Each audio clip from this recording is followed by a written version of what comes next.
This is the English service of Radio Algeria International. It's time for the news.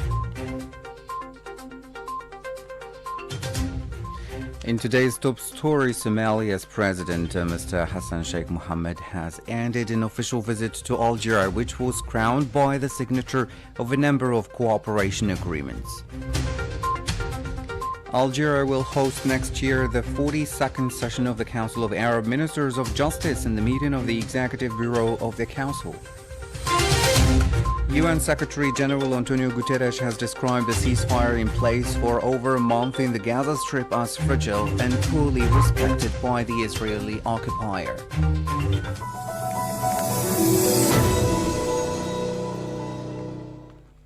Hello and welcome to Radio Algeria International. I'm Jamal Osmani.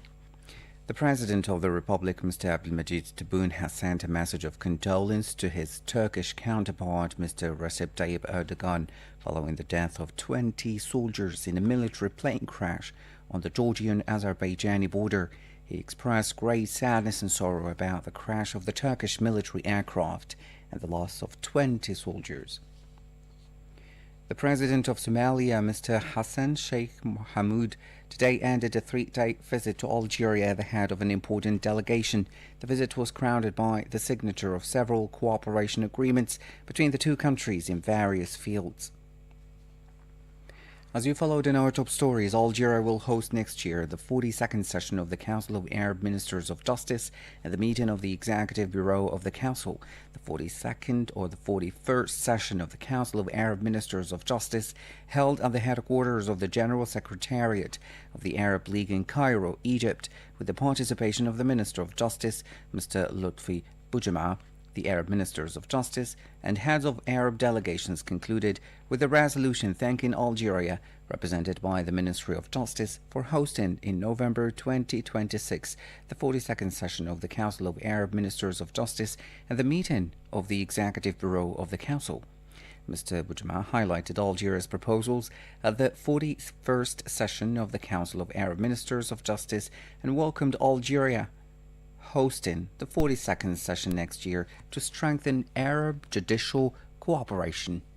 نثمن مخرجات اجتماع الدورة 41 لمجلس وزراء عدل العرب. We value the outcomes of the 41st session of the Council of Arab Ministers of Justice, particularly the adoption of Algeria's proposals. First, regarding the establishment of an Arab network to combat synthetic drugs, which will, of course, be scheduled for a future session. Second, Algeria chairs the Committee of Experts on the Protection of Personal Data and is also a member of the Committee on International Humanitarian Law. I believe this session is important in its outcomes, and we seek to promote and implement them. We also appreciate the Council members' approval for Algeria to host the 42nd session next year, which I hope will be even more effective and successful in strengthening Arab judicial and legal cooperation.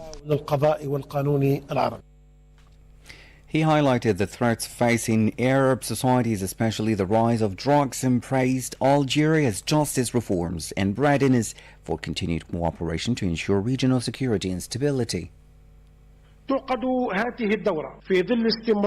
The session is being held amid the continuing dangers and threats facing our Arab society, which now lurk around its peoples and institutions through the spread and proliferation of various complex transnational criminal phenomena. Among the most serious challenges facing the Arab world is the growing phenomenon of drugs and psychotropic substances of all kinds, in an unprecedented manner that requires us all to mobilize and unite our efforts to confront this abhorrent phenomenon and dry up its sources, starting from our regional alliance and extending to the international level. Your country, Algeria, has made great strides in the field of justice reform and the strengthening of the independence of the judicial authority, reaffirming Algeria's full readiness for continuous cooperation in various fields to achieve the security and stability of our peoples. During the meeting held on the sidelines of the 41st session, Mr. Boujama has met with his Mauritanian counterpart, Mohamed Ould Soueidet, who discussed ways and means of strengthening legal and judicial cooperation between the two ministries of the two countries. Now, the Minister of State in charge of hydrocarbons and mines, Mohamed Arqab, has reiterated the firm commitment of Algeria to develop a strategic partnership between Europe and the green hydrogen field, which is considered a cornerstone of the national and global energy transition. A statement made by the Secretary General of the Ministry of Hydrocarbons and Mines, Miloud Mijlet, on behalf of Mr. Mohamed Arqab at the opening of an international meeting in Berlin on the green hydrogen project aimed at strengthening the Algerian-European partnership devoted to the presentation of the progress of the Alliance project Algeria-Europe Alliance for Hydrogen and the South H2 Corridor. Now to our international news. In Sudan, the International Organization for Migration has warned of a dramatic increase in the number of population displacements in Al Fasher, capital of the North Darfur, fallen at the end of October in the hands of the Rapid Support Forces. The details in this report by Said Bougazi. In 2 weeks, nearly 90,000 residents have fled the bombings and the fighting on roads where hunger, thirst and a lack of care kill almost as much as weapons. IOM Director General Amy Pope, on a visit to Sudan, said that the crisis in El Fasher is the direct result of nearly 18 months of siege who have deprived families of food, water and medical care. When people are coming out of the area, they are reporting widespread violence, sexual abuse, civilians who are sometimes being shot on sight. Many described leaving the area and seeing dead bodies along the way. Some because those who are unable to flee have been left behind in the haste to get to somewhere safe.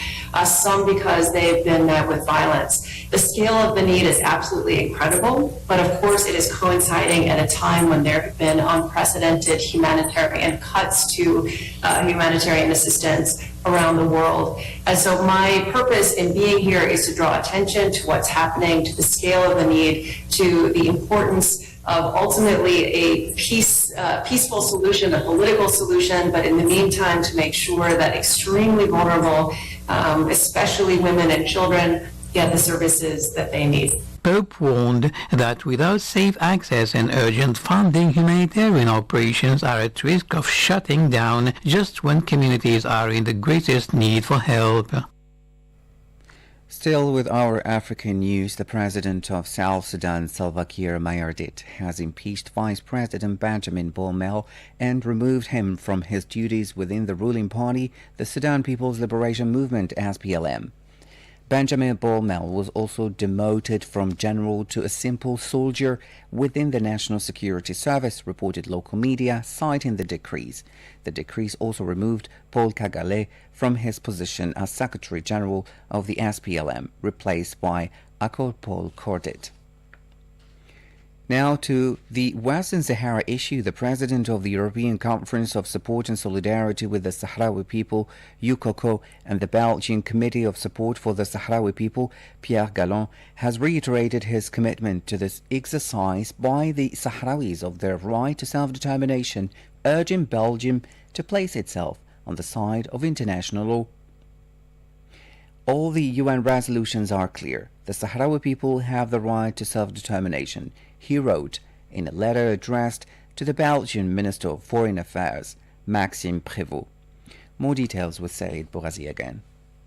For Pierre Gallon, no annexation plan so skillfully presented can erase this fundamental principle, stressing that only the Sahrawi people have the right to choose their future and not the power that illegally occupies their territory. In this respect, he recalled the judgment of the Court of Justice of the European Union of 4 October 2024, which confirmed that Western Sahara and Morocco are two distinct territories, thus clarifying the opinion previously issued by the International Court of Justice, ICJ. He added that the judgment is a reminder of the existence of a people in Western Sahara, represented by the Polisario Front, not to be confused with the Moroccan colonial population. The same ruling stipulates emphasized that it is these people who must be consulted on the exploitation of the natural resources of their country and benefit from the results of this exploitation. Referring to the Moroccan pseudo-autonomy plan for Western Sahara, the president of UCOCO said that this plan is in fact a plan of annexation, according to the remarks regularly made by the King of Morocco himself. He said that this plan is contrary to international law and UN resolutions because it denies the people of Western Sahara their inalienable right to self-determination. He therefore called on the head of the Belgian diplomacy to reconsider his position, expressing his wish to see Belgium place itself, as it has often done, on the side of international law, justice and human dignity, as opposed to colonialist and illegal occupations. The UN Secretary-General Antonio Guterres called for action to prioritize Africa, urging the world not to turn its back on the continent. Guterres was speaking at UN headquarters in New York following the 9th conference between the global body and the African Union. For his part, the chairperson of the African Union Commission, Mahmoud Ali Yusuf, said that UN and African Union vow closer action for peace and development. وإحنا من الجزائر نثمن. From Algeria, we value Algeria's stance with Yasser Arafat and Yasser Arafat's comrades, as well as all that Algeria has contributed to the Palestinian revolution and the Palestinian people. We value the honorable positions of President Abdelmajid Tebboune, who proclaimed day and night Algeria's stance and its support for the Palestinian cause, the Palestinian people, and the right of the Palestinian people to establish an independent Palestinian state. Sorry for that technical mistake, and then let's just recall that for his part, the chairperson of the African Commission, Mahmoud Ali Yusuf, said that UN and African Union vow closer action for peace and development. The African Union and the United Nations have aligned their development agendas, Agenda 2063 and Agenda 2030. And our two organizations are also working closely on flagship programs of peace, and in particular the African flagship program on peace called Silencing the Guns on the African continent by 2030. The African Union and the United Nations had deployed together tremendous efforts for the adoption of the Pact of the Future. And now our two organizations are very much involved in advancing the cause of climate justice and energy transition. And the African Union is also committed to work with all parties and stakeholders at the United Nations to achieve a transparent, equitable, and just reform of the UN Security Council. These reforms are indeed of paramount importance and would ultimately consolidate the multilateral system. Now, participants in a solidarity conference held Wednesday in Algiers on the occasion of the 21st anniversary of the death of Palestinian President Yasser Arafat and the 37th anniversary of the proclamation of the State of Palestine in Algeria have recalled that the late leader's journey, whose name remains closely linked to the Palestinian people's struggle for freedom and the establishment of their independent state. During his speech at this conference organized by the Mashal al-Shahid Association and the newspaper Al-Mujahid, Palestinian ambassador Mr. Fayez Abu Aita highlighted Yasser Arafat's activist history and praised Algeria's support for him, the Palestinian Revolution, and President Abdelmajid Tebboune's steadfast backing of Palestinian statehood. وإحنا من الجزائر نثمن. From Algeria, we value Algeria's stance with Yasser Arafat and Yasser Arafat's comrades, as well as all that Algeria has contributed to the Palestinian revolution and the Palestinian people. We value the honorable positions of President Abdelmajid Tebboune, who proclaimed day and night Algeria's stance and its support for the Palestinian cause, the Palestinian people, and the right of the Palestinian people to establish an independent Palestinian state. Now, the United Nations Secretary-General Antonio Guterres has described the ceasefire in place for over a month in the Gaza Strip as fragile and poorly respected by the Zionist entity, calling for its strict observance to pave the way for the implementation of a two-state solution. Mr. Guterres said the fragile ceasefire in Gaza must be fully respected to enable the two-state solution, while humanitarian aid is being significantly increased despite obstacles. The ceasefire in Gaza is fragile, is repeatedly violated, but it is holding.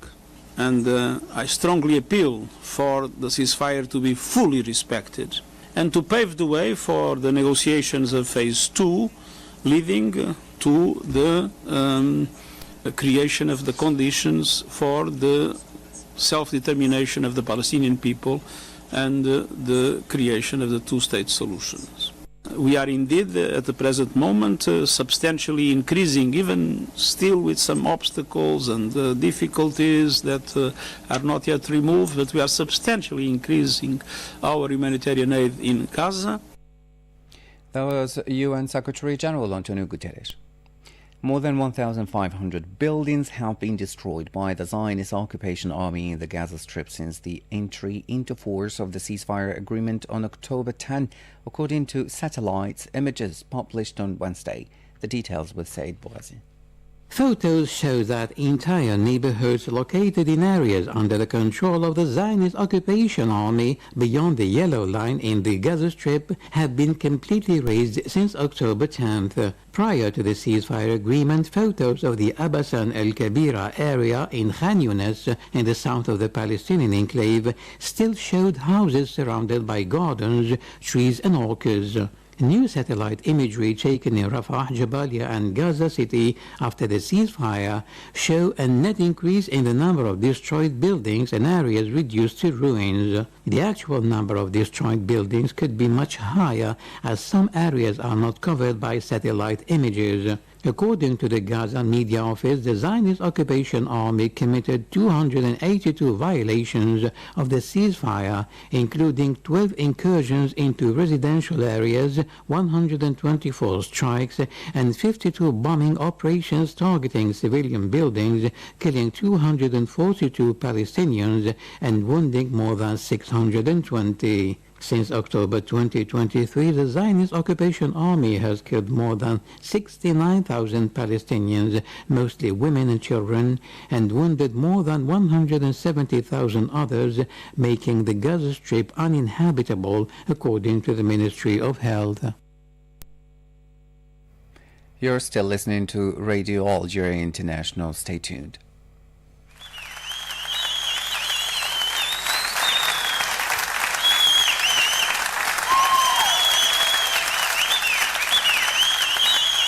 نحاولوا ان شاء الله